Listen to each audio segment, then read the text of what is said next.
இந்த இயர் வந்துட்டு நிறைய உருப்படியான வீடியோ பண்ணணும்னு நினச்சிட்டு இருந்தேன். ஸோ அதில் ரொம்ப இம்பார்ட்டண்ட்டானது வந்துட்டு இந்த மைக்ரோ கிரீன்ஸ் கிட் ஒன்று வாங்கினா அதோட அன்பாக்சிங். ஸோ இதில் வந்துட்டு ஒரு பேம்ப்ளெட் கொடுத்துருக்காங்க, அதுக்கப்புறம் வந்துட்டு ரேடிஷ் சீட்ஸ் கொடுத்துருக்காங்க, அதுக்கப்புறம் ஒரு ஜூட் பேக் ஒன்று, அதுக்கப்புறம் வந்துட்டு ஒரு கோகோ பீட் பிளாக் ஒன்று இருக்குது. இதை வந்துட்டு ஒரு இதில் வச்சு தண்ணி ஊற்றுறோம் அப்படின்னா அது நிறைய கோகோ பீட் ஆகும். அதை வந்துட்டு இதில் ஃபில் பண்ணிவிட்டு விட்டோம் அப்படின்னா நமக்கு வந்துட்டு இவங்க ஒரு எஸ்டிமேட்டாக ஒரு 7 days சொல்கிறாங்க. அதில் வந்துட்டு நமக்கு மைக்ரோ கிரீன்ஸ் கிடைக்கும் அப்படின்னு. மைக்ரோ கிரீன்ஸ்னால் என்னன்னு நிறைய பேருக்கு தெரியுமான்னு எனக்கு தெரியல. மைக்ரோ கிரீன்னா வந்துட்டு நம்ம ஒரு சீடை ஸ்ப்ரவுட் பண்ணுறோமா, ஸ்ப்ரவுட்ஸாக சாப்பிட்றதுக்கு பதிலாக அதே சீடை வந்துட்டு நம்ம ஒரு சாயில் இல்லைன்னா கோகோ பீட்டில் தூவி விட்டோம்னா அது குட்டி குட்டி பிளான்ஸாக வளரும். ஃபார் எக்ஸாம்பிள் இந்த மாதிரி இது வந்துட்டு க்ரீன் பீஸோட மைக்ரோ கிரீன். ஸோ இந்த சைஸுக்கு வந்ததுக்கப்புறம் இதை நம்ம எடுத்து இதை நம்ம தனியாக குக் பண்ணி சாப்பிட்லாம். பேபிஸ்க்கு கொடுக்குறப்ப அவங்களோட இம்யூனிட்டி வந்துட்டு ஜாஸ்தியாகும். அதுக்கப்புறம் சாலட்ஸோ ஸ்மூதிஸில் கூட நம்ம போட்டு சாப்பிட்லான்னு சொல்கிறாங்க.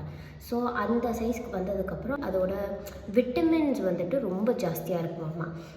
அதாவது இப்போ நீங்கள் கம்பேரிட்டிவ்லி போட்டால் சிக்பீஸோட ஸ்ப்ரவுட்ஸு, சிக்பீஸ் மைக்ரோ கிரீன்னு போட்டால் சிக்பீஸ் மைக்ரோ கிரீனில் very high value of vitamins வந்துட்டு இருக்குது. அது இல்லாமல் அதில் ஆன்டி ஆக்சிடென்ட்ஸும் பயங்கரமாக ஜாஸ்தியாக இருக்குது.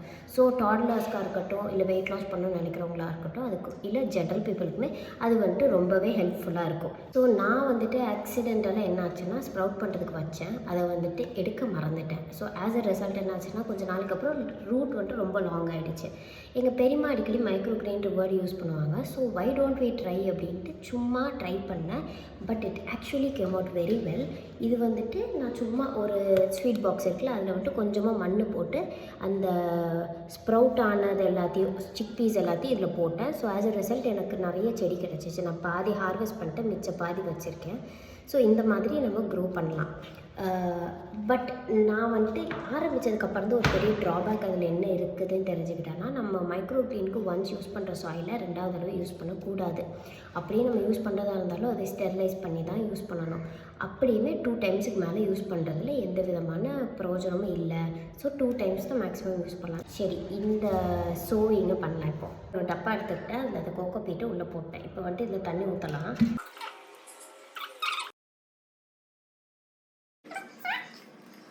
இதில் வந்துட்டு நம்ம கோகோ பீட்டை ஃபில் பண்ணிவிட்டோம். ஆக்சுவலி வந்துட்டு இந்த ஒரு பக்கெட் ஃபுல்லாக எனக்கு கோகோ பீட் கிடச்சிருக்கு. இங்கே பாருங்கள், அந்த சின்ன டிஸ்கில் இருந்து